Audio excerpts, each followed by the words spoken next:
या ठिकाणी कार्यक्रम आता समाप्तीकडे चाललेला आहे आणि अशा वेळेला मी आपणाला जिजाऊंचं दर्शन घडवणार आहे।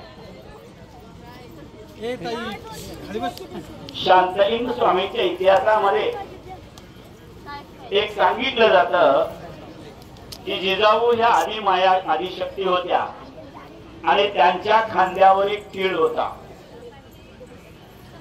मानेवरती तीळ होता। त्या जिजाऊ होऊन गेल्या, दुर्दैवाने आपल्याला त्या पाहता आल्या नाहीत।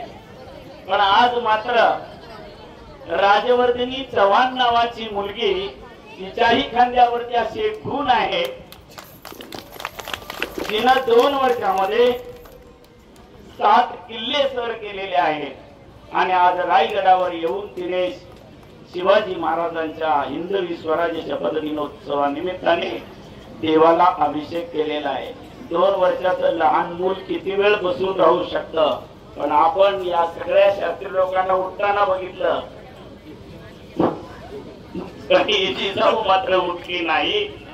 त्या जिजाऊचा या शिवसुमन या पुष्पाने मी सत्कार करतो आहे, या त्याचा तिने स्वीकार करावा।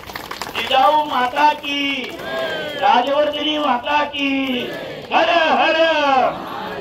आणि हे हिंदवी स्वराज्य शपथ दिनोत्सवाचा जो रायरेश्वर ग्रामस्थ संस्थेतर्फे हा सोहळा होतो, त्या सोहळ्याचं देखील स्मरण तिला मोठी होत जाईल तसं होईल।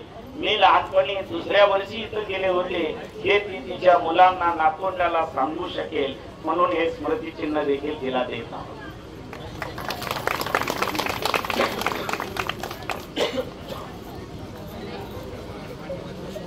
आपणा सर्वांना ज्या फक्त नावाचं वैशिष्ट्य आहे, आपण सगळेजण फक्त जय भवानी, मी जय भवानी म्हणतोय, तुम्ही भवानी म्हणत नाही, तुम्ही शिवाजी म्हणताय। ही प्रयत्न आहे, ही शक्ती आहे। देवीच्या नावाला लगेच आमच्या युवराजाचं, राजाचं, पुत्राचं, एका कर्तबगार मराठ्याचं नाव आपण पटकन तोंडात घेतो। एवढी ताकद ज्यांच्यामध्ये आहे ते छत्रपती शिवराय, आणि त्यांनी ज्यांना नम्र होऊन त्यांच्या